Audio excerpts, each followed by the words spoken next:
El ministerio de Jesús continúa desarrollándose aquí en la tierra. En el capítulo 3, versículo número 13 al 19, se relata el equipo de personas que Jesús seleccionó en su voluntad para que fueran sus discípulos y caminaran con él.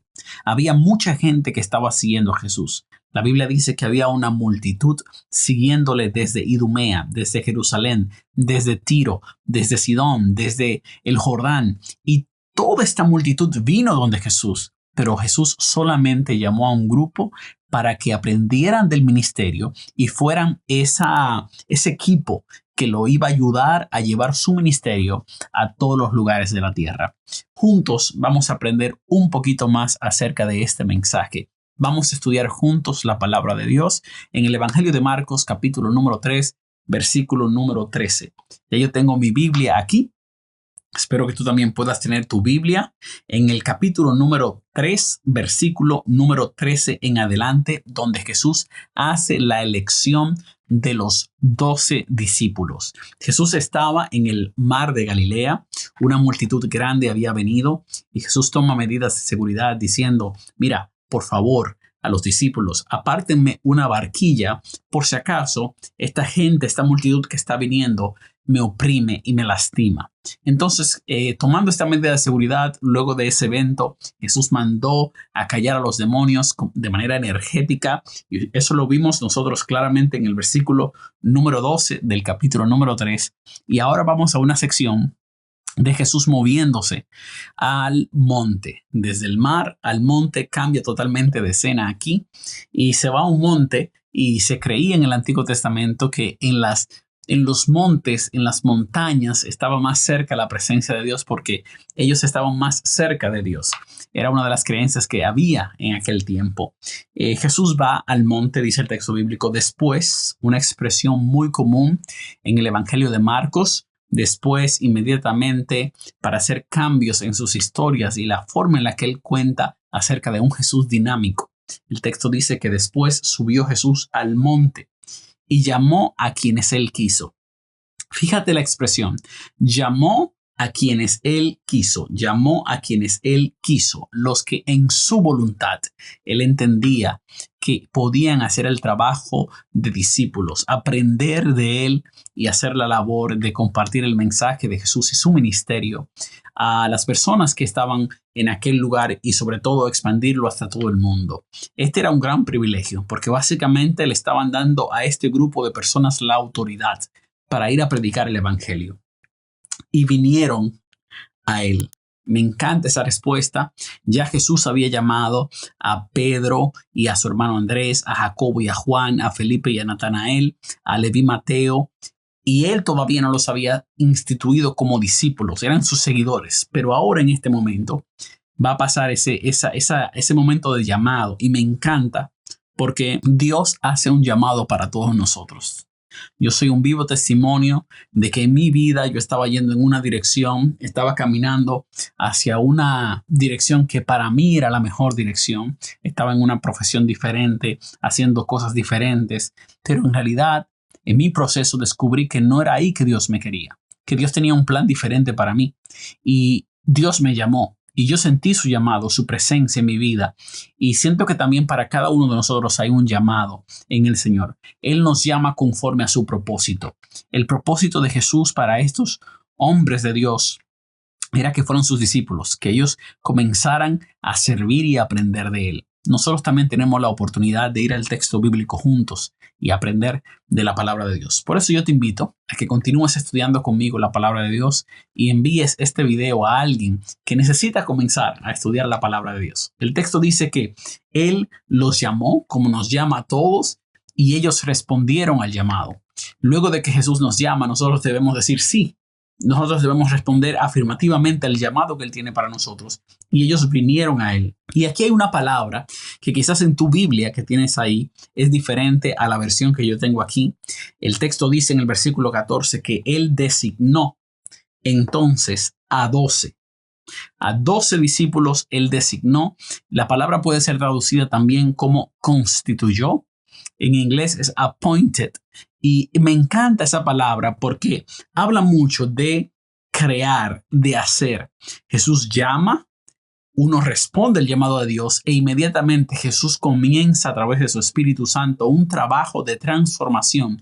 Nos afirma nuestros pies para caminar seguros en la presencia del Señor. Estamos seguros de que Él creará una nueva o hará una nueva criatura en nosotros, porque ya el viejo hombre queda en el pasado y somos una nueva creación, afirmados por su poder, creados para honrar y glorificar su nombre, porque hemos respondido al llamado que Dios nos hizo.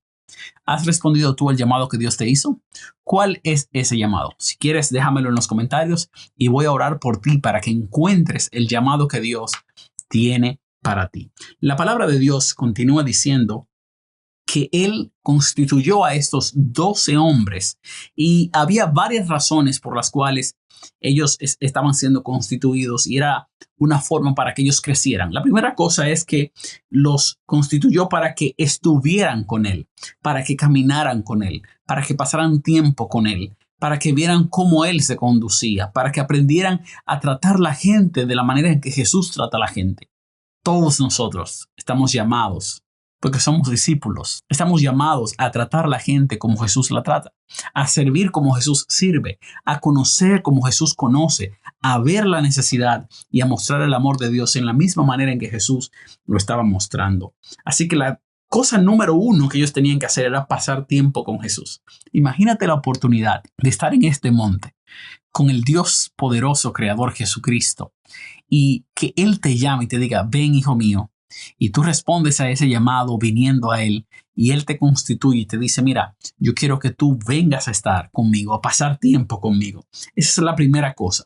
La segunda cosa que quiero leerte, si puedes mirar aquí, dice el texto bíblico, que también los llamó para enviarlos a predicar. El discípulo verdadero es un discípulo que proclama, un discípulo que predica. El último llamado que Jesús da, Mateo capítulo 28, es eso, ir por todo el mundo, haciendo discípulos, predicando el evangelio, bautizándolos en el nombre del Padre, del Hijo y del Espíritu Santo. Así que nosotros no estamos llamados solamente a testificar de Jesús, sino también a proclamar su nombre, a predicar su palabra. Y me encanta que es lo que Jesús quería hacer también con la gente, que escucharan el mensaje de salvación, porque Él había traído las buenas nuevas de salvación. Él había dicho, hey, el reino de Dios se ha acercado, está con nosotros, este es el evangelio de Dios que yo traigo para ti. El texto bíblico continúa diciendo que además de pasar tiempo con Él, iban a enviarlos a predicar y ellos iban a ir con la autoridad que Jesucristo le daba para que hablaran de Jesús. Y la tercera cosa que se menciona, versículo número 15, y que tuvieran el poder de echar fuera demonios. Y me encanta esta sección porque no es algo que nosotros vemos con mucha frecuencia hoy en día, gente con poder echando fuera demonios, pero sí el poder no es humano, el poder viene de Jesús, que es el que realmente tiene poder para echar fuera los demonios. Los discípulos iban a poder hacer lo mismo que Jesús estaba haciendo. Proclamar el reino de Dios, echar fuera demonios y pasar tiempo con Jesucristo. La última cosa que se menciona en algunas versiones es que tenían también el poder para sanar a las personas, para que tuvieran poder para echar fuera demonios y para sanar. Algunas versiones añaden esa sección, en otras Biblias no se encuentra. La verdad es que aquellos que pueden echar fuera demonios, que tienen el poder de Jesús en sus vidas, también tienen la oportunidad de sanar el corazón de aquellos que necesitan. Ellos son personas llamadas por Jesús y Jesús los llama para que sirvan, para que puedan representar a Cristo. Y estas lecciones, número 1, Jesús llama a discípulos para que pasen tiempo con Él, para que proclamen la palabra, para que echen fuera demonios y lleven sanidad a aquellos que lo necesitan. ¿Quiénes eran los 12 discípulos de Jesús? Vamos a verlo juntos.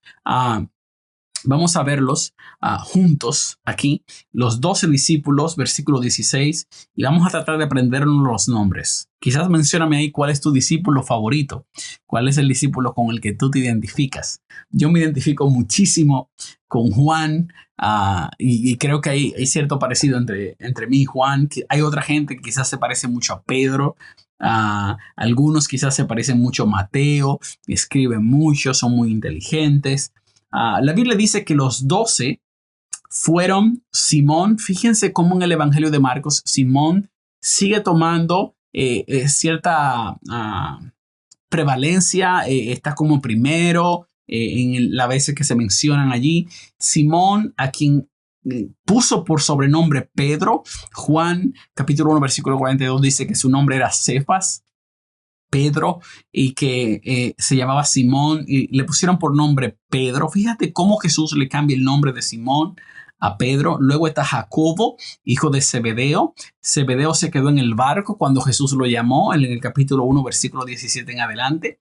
Juan y Jacobo son hermanos, los dos hijos de Zebedeo, el que se quedó en el barco, hermano de Jacobo. Mírenlo aquí donde está. Y dice que Jesús también le cambió o les llamó Boanerges. Escribe ahí quizás en los comentarios Boanerges, que significa hijos del trueno. Estos son los cambios de nombres que Jesús hace a Simón, Pedro y a Juan y Jacobo, Boanerges o hijos del trueno. Estos cambios de nombres hablan un poquito acerca de su carácter, de su fe, de su futuro, de sus acciones. Hablan mucho acerca de los discípulos. ¿Por qué razón Jesús le llamó hijos del trueno? ¿En qué contexto? No lo sabemos. ¿En qué contexto le llamó Pedro a Pedro? Tampoco sabemos. Pedro significa piedra. Ellos hijos del trueno, rápidos, que se movían. También estaban, aparte de Simón, Jacobo y Juan, Andrés, que era el hermano de Pedro, que Jesús llamó juntos cuando estaban tirando la red en el capítulo 1, versículo 17 en adelante. Y luego está Felipe y Bartolomé. Eran conocidos, amigos, en algún sentido. Estaba Mateo, que es Leví Mateo, el que vimos que era publicano, que está en el capítulo anterior. Está Tomás, que es muy conocido, el que le llaman el que dudó de Jesús. Y realmente mucha gente habla Tomás el dudoso, pero yo creo que Tomás era muy valiente y un error no define la vida de una persona o una mala acción. Está Jacobo, el hijo de Alfeo. El papá de Mateo también se llamaba Alfeo, pero no son hermanos. Está Tadeo. Está Simón, que es diferente a Simón, que se llamó Pedro. Este Simón el cananeo. Y está Judas Iscariote. Este es el que le entregó. El que le entregó es algo que la iglesia, más adelante, los discípulos comenzaron a llamar a Judas Iscariote, el que le entregó. Y esos son los discípulos de Jesús, 12 discípulos. Y hay 5 cosas que yo aprendo de esta sección de Marcos capítulo 3, versículos número 13 al 19. Y quiero que tú puedas compartirlas conmigo. Número 1. La lección es que ellos fueron invitados a pasar tiempo con Jesús. Pasar tiempo con Jesús nos ayuda a ser testigos de Él. Nos ayuda a aprender de Jesús. Nos ayuda a estar calificados para contarle a otros de los frutos del Espíritu en nuestra vida por el trabajo de Jesús. Pasar tiempo con Jesús es clave. Eso es lo que estás haciendo mientras estás estudiando la palabra de Dios conmigo. Y es la invitación que yo creo que Jesús nos hace como discípulos a pasar más tiempo en oración, en su palabra, haciendo obras que representen a Cristo Jesús. La segunda lección que aprendo es que tenemos que dejar que sea Jesús quien nos constituya, que sea Jesús quien nos designe, que sea Jesús quien nos haga crecer, que sea Jesús quien nos haga desarrollar, que Él afirme nuestros pasos, que con Él podamos caminar seguros y confiados, porque Él es el que nos llamó. Tercera cosa, estamos llamados a proclamar el mensaje, que nadie calle nuestra boca, porque si nosotros callamos, las piedras hablarán. Estamos llamados a proclamar el nombre de Jesús y predicar a un mundo que está en oscuridad, que no conoce la vida, que cree que está vivo pero está muerto. Un mundo que ha seguido haciendo la voluntad del príncipe del aire según los deseos y las cosas que desean hacer y no la voluntad de Dios. Que Dios nos ayude a proclamar, a hacer la voluntad de Dios y honrarle con nuestra vida. La cuarta cosa que aprendo de estas lecciones aquí es que no podemos dejar continuar el reino del mal gobernando los corazones de la gente. Dios nos llamó a predicar su reino y en Él está el poder y en Él está el hecho de capacitarnos a nosotros con su poder para sacar el reino del mal de la vida de la gente que entra en contacto con nosotros. Debemos creer que Dios tiene poder y que en su sangre derramada en la cruz del Calvario podemos libertar por el poder de Jesús y no por nuestro poder, sino por Jesús obrando en nuestra vida. Y la quinta cosa que aprendo es que somos entes de sanidad. Con la forma en que vivimos nuestra vida, la salud que disfrutamos, porque conocemos el mensaje de Jesús, porque le honramos cuidando nuestro cuerpo. Eso también nos capacita para ayudar a otros a estar saludables, para ayudar a otros a sanar. La sanidad no solamente viene por un medicamento, la sanidad también viene por el cuidado, por la prevención, por la forma en la que nosotros honramos a Dios, como cuidamos nuestro cuerpo. Que Dios nos ayude a que esas 5 cosas podamos cumplirlas. Y mencióname por favor en los comentarios cuál es tu favorita de ellas. Nos vemos en la siguiente sección, versículo 20 al versículo 35, donde se habla acerca de la blasfemia en contra del Espíritu Santo y quién es la verdadera familia de Jesús. Nos vemos en esa sección. Que Dios te bendiga.